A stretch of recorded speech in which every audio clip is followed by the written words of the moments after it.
स्थापकाय च धर्मस्य सर्वधर्मस्वरूपिणे अवतारवरिष्ठाय रामकृष्णाय ते नमः। यथाग्नेर्दाहिका शक्तिः रामकृष्णे स्थिता हि या सर्वविद्यास्वरूपां तां शारदां प्रणमाम्यहम्। नमः श्रीयतिराजाय विवेकानन्दसूरये सच्चित्सुखस्वरूपाय स्वामिने तापहारिणे।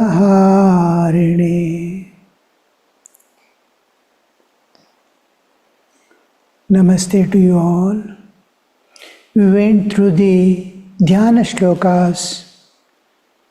The first one with which we begin the chanting of Bhagavad Gita. The last one, Yam Brahma, with which we end the Bhagavad Gita chanting. The rest, I have said the general meaning which you will have to contemplate and absorb. They are, of course, valid, but we don't have time. We have to enter into the main text because it's a long, long book, a very long song that never practically ends. Though the 700 shlokas, though we take it years to complete it, to get the essence of it at least, but lifelong study of it, the Turyananji Maharaj and all, who are enlightened soul, used to read the whole Bhagavad Gita in the morning before they could take a drop of water. Such is that as we go deeper into the ocean, there is endless, unfathomable depth to which we reach. And as we go deeper, the horizon opens up. New horizon opens. New screen comes forward. Veils after veils are falling off. That is Bhagavad Gita. Similarly is the Ramakrishna's Gospel of Ramakrishna, which we need at all times, from just a beginner and yet to come, from that time to the enlightened one, to go into deeper and deeper, because it is God incarnation who has shown the path and shown repeatedly what is Samadhi Sthiti, what is Sahaja Samadhi Sthiti, what is the state by which we enter into the realm of spirit, and how far can we go? Though humans have their own limitations wherein they totally get dissolved, still the Ramakrishna's grace will be able to comprehend the deeper and deeper aspects of spiritual existence. So we will be beginning today the new chapter of entering into the Bhagavad Gita. And here we see the first chapter of Bhagavad Gita. Arjuna begins with the Arjuna Vishada Yoga. All the 18 chapters have been given the name ending with yoga. We have seen in detail before earlier times each yoga, what does it mean?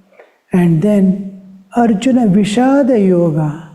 We have Bhakti Yoga by making the Bhakti a means of joining with God, communing with God. Karma Yoga, in and through actions I am communing with God. Jnana Yoga, in and through Jnana I am communing with God. So all yogas are means, but how did this Vishada Yoga the Arjuna's despondency, the despair through which he is passing through, when at the beginning, till then he is full of courage and strength. Now on the war field at the beginning, that's why Krishna asks in the second chapter beginning, Kutastva Kashmalamidam, where from did this, at this moment, the war is going to begin? How did this enter into your heart? And Krishna knows. He is the one who is trying in the first chapter to bring out what is within him. Because the inside there is so many things to be emptied before the self-knowledge can be given in the second chapter. The inside, actually most of the sadhakas even and the scripturals, whoever is explaining Bhagavad Gita, they try to omit the first chapter because Krishna never speaks in the first chapter. So the usual understanding is, practically when we speak, it is second chapter onwards where the Bhagavad Gita begins. Even I had that understanding, and I used to just omit the first chapter in which the Arjuna is doing blah blah and enter into the main text of where Krishna begins his sermon. But here we saw, and then later on I contemplated on it, how did this Arjuna enter into that state? Because it is not natural. He is full of spirit and the war field is encouraging every moment of his demand. If there is a demand and he is aware of it. Now, how did that? Krishna is the one who is making that come out, because the strength of a chain is determined by its weakest link. He should not run away from the war field in the middle of the war. So he knows where is his mastermind. He knows where is the weakest point which is going to let him down. Be an important time where a powerful warrior is going to come in front of him, he loses his strength. He will simply yield to his killing. So Krishna is making such a way, and the first chapter is most important part where the Krishna is playing a silent role of bringing out the inner contents. Is as if emptying a vessel to be filled again. Inside is wrong conception. From this first chapter, when you study, you will see all wrong conceptions of Arjuna, how he argumentatively presents the whole thing. And you see, ignorance is covering his own knowledge. Krishna is trying to bring out all the dirt hidden within him. And then the second thing is, one is wrong conception, inner ignorance, hidden inner dirts. He is trying to bring it out. And his real nature also he has to bring out. Behind these external dirt and all that is the real nature of Arjuna. Still deeper is his spiritual existence. Real his own self. Krishna wants to bring out this. Unless this external is removed, he cannot fight for the righteousness. Now it's something like a revenge taking. He has undergone so much of suffering. He has seen. And Krishna wants mainly dharma samstapana to be done. His purpose of coming down to the earth, to be with us here on this earth, is dharma samstapana. To redeem at various level it works. One is cross-individual level of all human beings to be released from the samsara. And then at social level, he must be influencing every soul to raise their consciousness to the righteousness. What righteousness? Living according to the laws of nature, not I create my own righteousness. No, it is righteousness of nature. So it has to be raised to the understanding of nature and others at home. So this is social level, and then at humanity level, all the differences to dissolve, and true spiritual existence in which we see a new light. What happens is, when we raise our consciousness to a higher level, we see an entirely different picture of what we are, what this world is. So Krishna wants the whole thing, and he'll be working simultaneously at all other jiva. Once the jiva is touched, any one jiva is touched, it touches all the jivas, because they are all rooted in one. If you cut one branch of a tree, all the other branches and every leaf reacts to it. Like that, she is tapping at one point where he can work out the whole of the dharma samsthapana. Every jiva in every loka will be influenced by it, because it one day or the other is going to come to this earth, to live on this earth. It must be when he comes back, either from the heavenly regions or from the nether regions, it doesn't matter. The life begins again as a human. So all these levels of functioning he has to do, and he has brought Arjuna there as a medium through which he can give Arjuna becomes a medium who can make the message of the Master, message of the Lord to reach the humanity at large. So the whole picture changes when, and if Arjuna loses, if Arjuna is defeated in war, the whole thing will collapse. The purpose of war, it is between dharma and adharma. So the purpose of dharma samsthapana is defeated if Arjuna is, if Pandavas, it depends totally on the victory of Pandavas. And here we see Arjuna, if he is killed or he runs away from the war field, for any reason, if he is defeated, or his own wrath ravishly runs and gets killed, and then the purpose is defeated. The whole purpose for which God has come down to the earth itself will be. So Krishna makes a fine decision there. He takes not to take up the arms in his hand. Second, he wants to constantly be with Arjuna, because whole of army attention is on Arjuna. Everybody is aware of Arjuna. If Arjuna is killed, the others they can manage. So Arjuna is they are afraid. Krishna, therefore, wants to be every moment with Krishna, with Arjuna.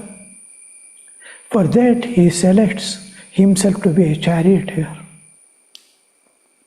And he has all the powers. He is the Lord of the universe. And he has all things. He knows the past, he knows the future. Oh, yes. He says, I have killed already all these people. You just release the arrows and take upon yourself the credit of having won thee. Here we see Krishna taking, this Krishna's taking up The charioteership is the expression of his. It is an exceptional expression. It is not an ordinary expression. It is an exceptional expression of Krishna, his love towards humanity. It is like Vivekananda. Ramakrishna is loving Vivekananda, not because Vivekananda is something great or something, but his love for the humanity is making him pour that all love on Vivekananda. He is going to give the message to the world. He is going to place Sri Ramakrishna and Holy Mother in the hearts of the jivas. So because he is going to help these humanity, that is, now Krishna is accepting the lowest part of being a charioteer of Arjuna just to be with Arjuna, and it is his love being expressed in this way. He is expressing his intense love and compassion. He wants to lift the humanity, to save the humanity. This is the only way. So he takes up the charioteership, and now we see the Krishna wants to accomplish his dharma samstapana work, and Arjuna now has to face all the great warriors. We are invincible powers on earth. Take Drona or Bhishma or anybody, Karna or anyone. He has to face all these very powerful warriors. And Krishna is with him as his charioteer. But within Arjuna, unknowingly, he has great attachment for his kith and kin. This is the weakest point in him. So when Arjuna doesn't know that he is the victim of situation yet, and Krishna is the master of situation. Arjuna is a victim of situation, and Krishna is the master of situation. He doesn't know. He thinks he is the master of the situation, and Krishna wants to bring him back to his senses. And he, thinking that he is the master, he is ordering Krishna, go and park my chariot in between the two warriors, armies. I am going to watch who are all I have to fight with. Krishna knows the weakest point. He wants to remove the weakest link in the chain, so that chain will not break anymore. So suppose he goes and parks his chariot in front of Duryodhana. The whole picture of the past shines in the mind of Arjuna. Every bit, how from childhood the enmity, how they developed, just because of greed for land and throne. They want the throne to be king.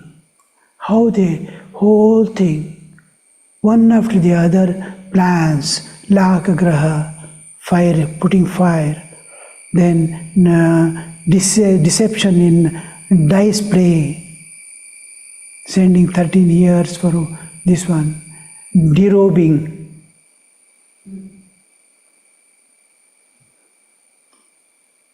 Draupadi, extreme humiliation, 13 years to be in forest, in guise. All this would have made the collective anger and wrath to come out. And he would have been immediately ready to, means pouncing as if upon the army. But Krishna knows one point where he is going to there will be weakest point, most unexpected moment, he will be collapsing. So Krishna goes and parks the chariot in front of Bhishma and Drona. when he looks at his masters, they were the one, he was like an orphan in the palace, where Drona and Bhishma especially, gave him a lot of love, and these two were the people who made him perfect human to be able to give the solutions to all problems and also protect Nyaya and Dharma. A human, that much of this, they made him a perfect human. And with him, every knowledge what he has got in his hand to fight with is what they have given. And they are in the opposite army that he has to. Then he looks at his own kith and kin standing there. He is filled with, he sees the master's eyes wet. Their heart is weeping out of compassion and pity. Helpless, they are expressing their helplessness with all the warriorship they are put on, masters. This was most difficult part. He is most honored, great warriors on the earth. Either he has to be killed by them or he has to kill them. There is no other alternative. So this is final decision which that final result that is going to emerge out. So Arjuna is in despair now. All the whole warriors group, especially of the Kauravas, most cunning and ready to do any heinous act for their selfish end. Krishna knows this. When the time comes, they will go out of control. So now, seeing this, the Krishna wants to build up. And you see, when the things come, that the part being, when a new person, God doesn't immediately interfere into the things so easily.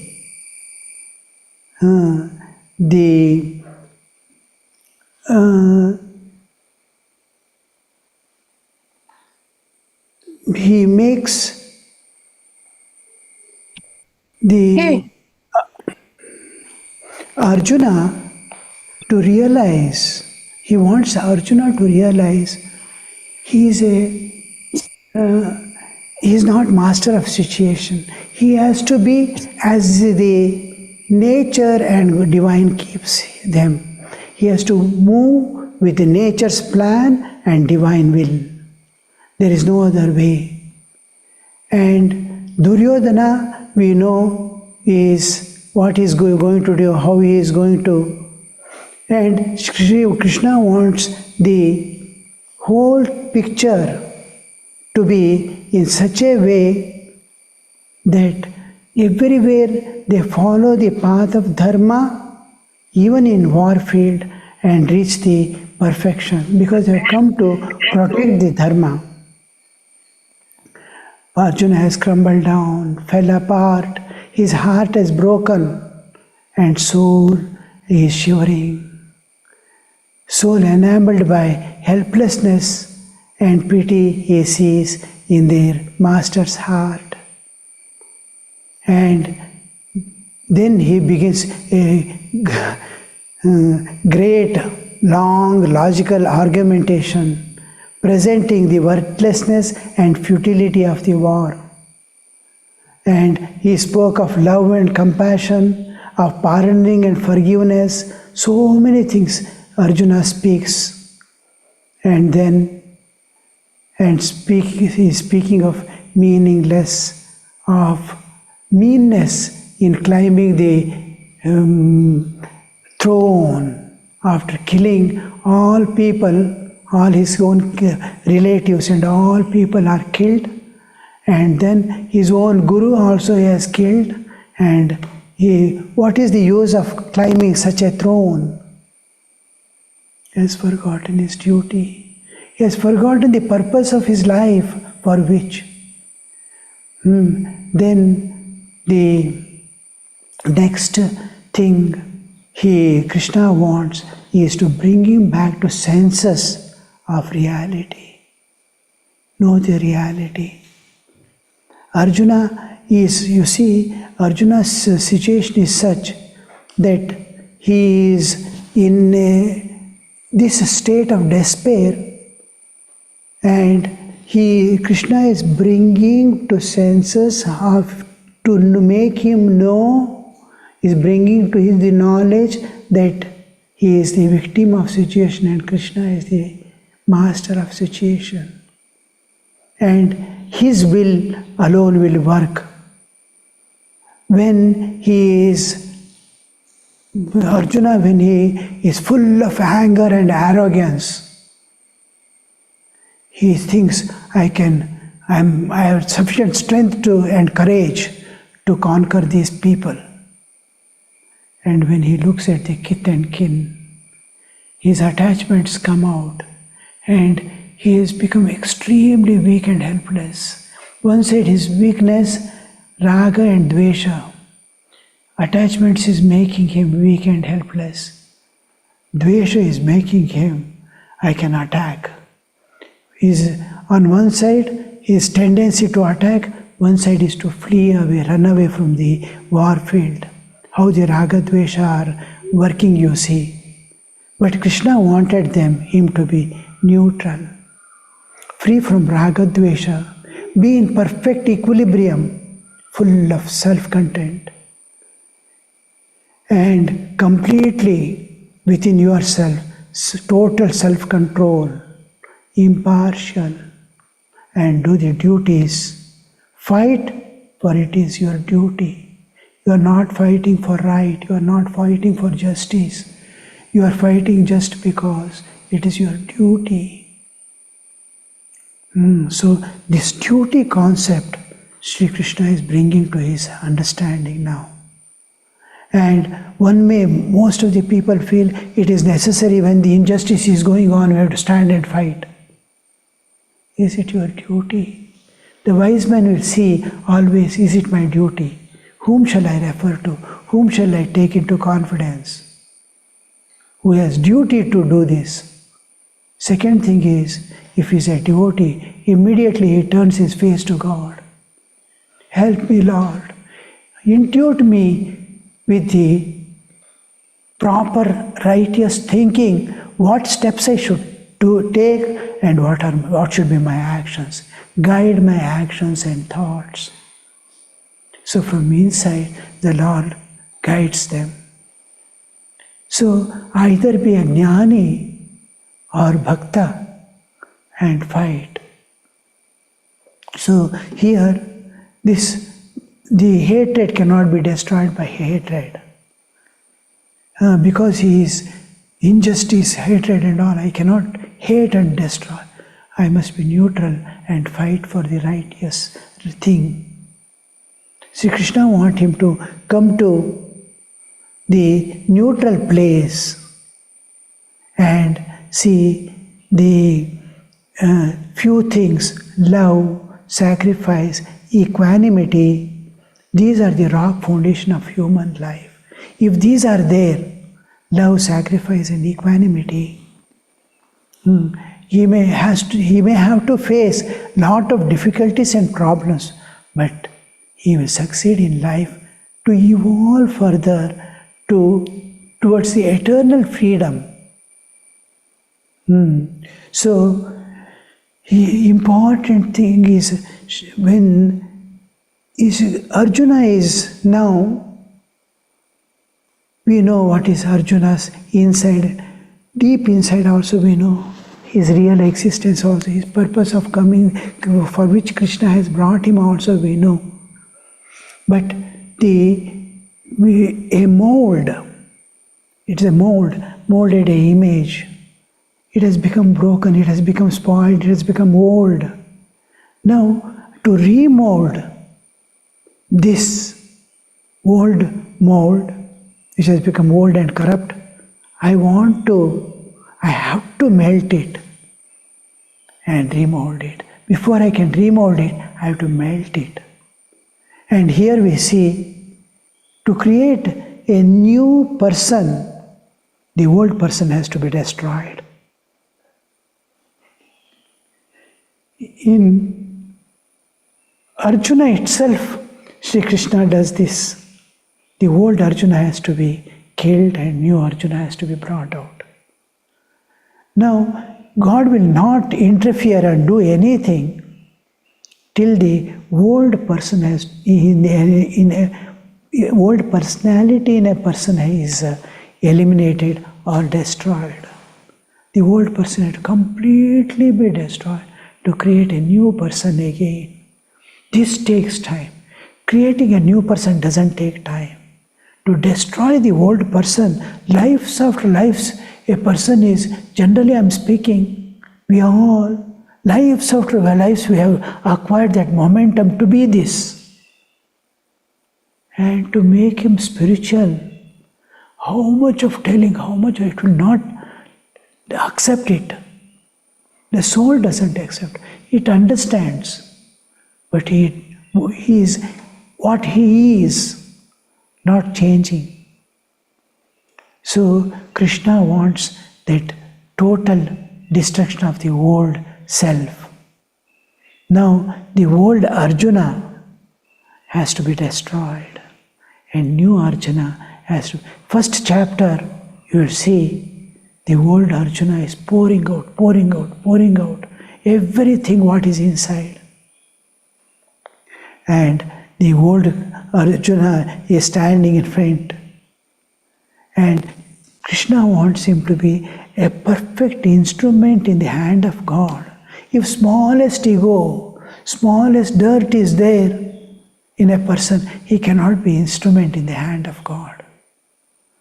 So Arjuna has to be, because it is dharma samstapana karya, he has to be totally at the disposal of Lord's hands. So for the whole of first chapter is destruction of the old self of Arjuna. From the second chapter we see Krishna is building up the new Arjuna who will be the instrument. You see, in Ramakrishna's life you see Vivekananda coming. He doesn't have previous life samskaras at all. Just by the virtue of having taken a human birth, human body has entered. That much of perfection needs to be, Thakur had to wait so much of period to bring him. After coming also, he is not able to accept Sri Ramakrishna. And Sri Ramakrishna is giving all the support, all the love he is pouring, yet there is no transformation. Slowly, that period, earlier period is totally dissolving that old personality which after birth he has acquired, and to prepare a new Vivekananda for his work. Same thing is happening here. In the first chapter, we see Lord destroying the old Arjuna, and from second chapter onwards, and so that this old person will by no means come back. Sometimes the recurrence will be there. The old person is dead and suddenly awakens in between. That should not happen. That's why second chapter begins with the Atma Jnana, where total destruction of the self is there, a new life, new existence, new world, new awarenesses, where the old person is never to be. There is no opportunity by which, there is no place or room in which it can project it again. So is the first chapter, and we'll end today with this. We will begin from the first chapter, first shloka, next class. Om Shanti Shanti Shanti Hari Om Tat Sat Shri Ramakrishna Arpanamastu.